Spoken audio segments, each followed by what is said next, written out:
guys, welcome back to the Joe Silverback Show.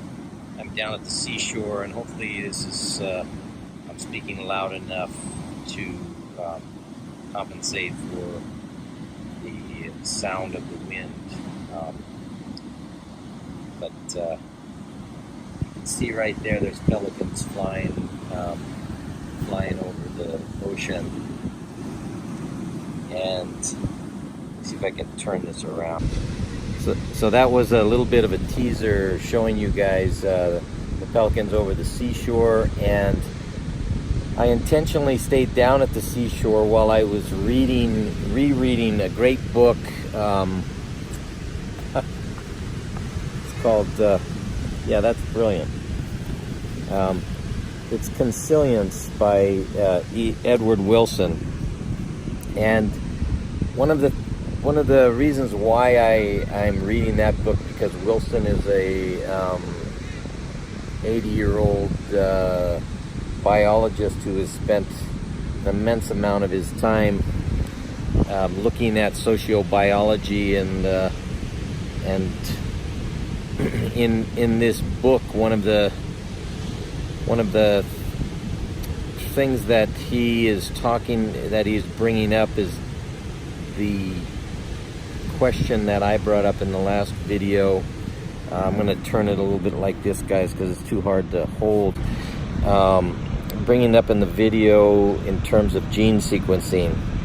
So this was 2003, and we've come a lot further, but one of the conversations that Wilson was having was, for the first time in evolutionary history, humans' social mobility, democracy, and intermarriages have blurred the distinctions between ethnic groups to the point that if you fast forward 100 or 200 years, it's really going to become less and less important. The second thing that he's bringing up is that for the first time in human evolution, and I brought that up earlier in part 1 of technology versus nature, is the question of genetic manipulation. And as we start getting better and better at gene sequencing and DNA manipulation, human beings now become the primary controller of who we become as individual human beings and who over time we become as a species. That is why I sit at the seashore here. That is why the pelican flying over the spindrift of a breaking wave is critical for each one of you to see and study and think about. The pelican has been around way longer than we have. The ant and the termite have been around way longer than we have. I don't put my faith in genetic technological manipulation as the techno gurus do, and I don't put my faith in technology as a religion, and that is become our religion today, whether we want to accept it or not. I mean, I'm actually preaching to a phone right now, and if you guys are paying attention to this, you're watching me through a computer, and most people my son's age, between my 19 and 24-year-old son's ages, are manipulating their facial features to post them on Snapchat and the other sites. And a great deal of those people, as we're having discussions in one of my graduate seminars, is about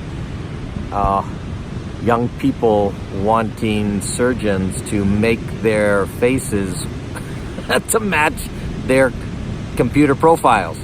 So technology has become God. Technology has become the new religion, and it's seeped into your child's consciousness faster than you can bat an eye, and you're not going to be able to do a whole lot about it unless you can maturely find ways to raise your children close to nature, starting off at very, very early ages like I did, and have the benefits of nature be a part of their awareness. Secondly, if all of us who care about this deeply can look a little bit more closely at what it is about the prehistoric quality of the pelican, or what it is about the redwood that is greater than anything that evolution has ever created. Imagine that. Just imagine this, okay? Without human ingenuity, a tree that could stand 3,000 years, could stand fires, could go from the Roman Empire to another empire, while 30 generations or 60 generations of human beings have come and gone. There's a book that was, I think, posthumously published by Henry David Thoreau called Faith in a Seed. If you haven't read it, it's for me, it's a beautiful, beautiful testament of a naturalist, of a botanist, of a human being who spent a lot of his time in the countryside, studying the effects of the natural world, not just on himself, but on itself. And faith in a seed is something very powerful to me. It's similar to the silverback principle. And I've talked about this now before, and I'll mention it again and again and again. And the great religion traditions do talk about the tree of life. And one of the most widespread religions, Christendom, talks about the parable of the mustard seed, and the parable of the mustard seed has got to be one of the most beautiful parables that we know of. And I have discussed with you guys Jean Junot's, one of his last works of fiction about the power of an individual planting seeds, called The Man Who Planted Trees, about a shepherd, a very poor, humble, uneducated shepherd whose wife and child were killed in the war, and was left with his sheep out in the middle of this vast, desolate, war-torn wilderness, and decided to spend his life gathering acorns and planting oak trees.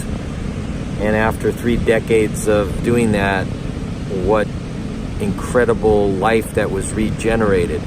So those of you who care about the earth, those of you who care about air quality, those of you who care about water quality, those of you who care about giving your children the best chances of receiving organic, nutritional food from a mineral-rich earth, read The Man Who Planted Trees, read Faith in a Seed by Henry David Thoreau, look at the Seeds of Change organization, because the collection of non-hybridized seeds is something very, very important to the regeneration of the way things are done over eons of time. And the way things are done now over eons of time mean that you don't monoclone corn, and you don't monoclone another plant while wiping out, all the hereditary advantages of all the other plants that will allow the soil nutrition, the species variety, and the least amount of pest manifestation as monocloning does. So if we want to fast forward to human beings who have seemingly put their confidence in technology to produce some of the worst quality nutritious food a man is known, and the rise of the monocloning and the rise of industrial agriculture and the rise of degenerative diseases have a parallel line with themselves. So all we can do is create better technologies to repair the destroyed infrastructure, bone structure, teeth structure, etc., that this monocloning has destroyed. Now fast forward and you have human beings going to clone themselves and gene splice in the genes that they want. Well, look at the movie Deliverance and see what happens when man doesn't follow the laws of nature. Okay? Instead of being fucked in the butt by some primitive hillbilly with no teeth, you're going to be fucked in the butt by some genetically manipulated freak that your neighbor has created, and it's not a pit bull that's gone rogue. It's now AI that's gone rogue. Okay, that's my little take. Going back away from the humor to this. I'm looking right now at a curlew. He's walking up on the sand right now, and a curlew. Look it up. They've got the curled beak, and they come down to the seashore in springtime on their big journey. I think down south. There's a great book also, guys, that you need to look up. It's called The Last of the Curlews. The Last of the Curlews was a book that was written in the early 20th century, and after the curlews were basically wiped out off the planet because we wanted their feathers for some hats. But nice thing about reading about history and natural history is that at one time during the spring migrations, the skies would go black for several days. Black. Can you imagine black, like black clouds covering up this blue sky right now for several days while the curlews were in flight down to South America, I think. That's the devastating effect of human beings who put cosmetics above something deeper and more profound. So cosmetics are shaping what your sons and daughters are thinking about, and especially your daughters, as these girls, spend a decade watching the Kardashians and fall prey to this cosmetic manipulation of their beautiful human form.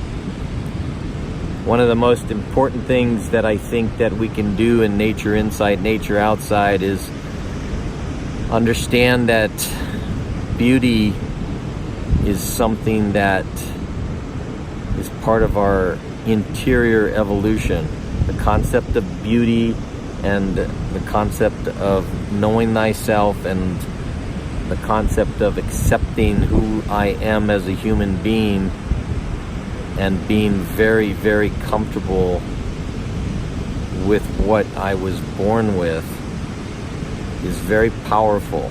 Far, far more powerful than the disasters that mostly women are having to face after the screw-ups of cosmetic surgery no longer keep them intact.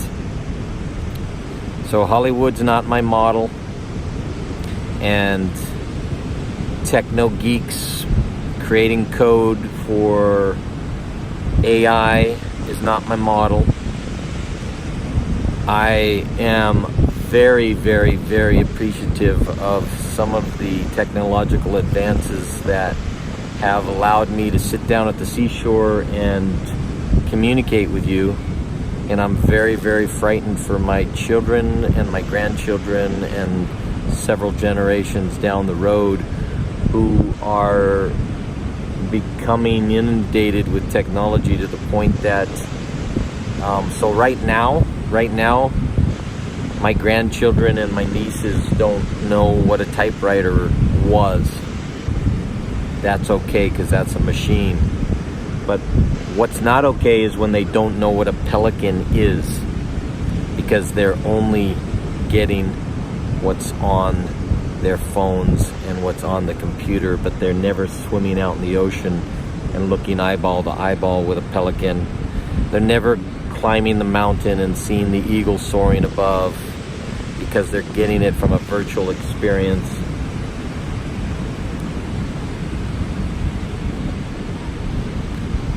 Meditate on that.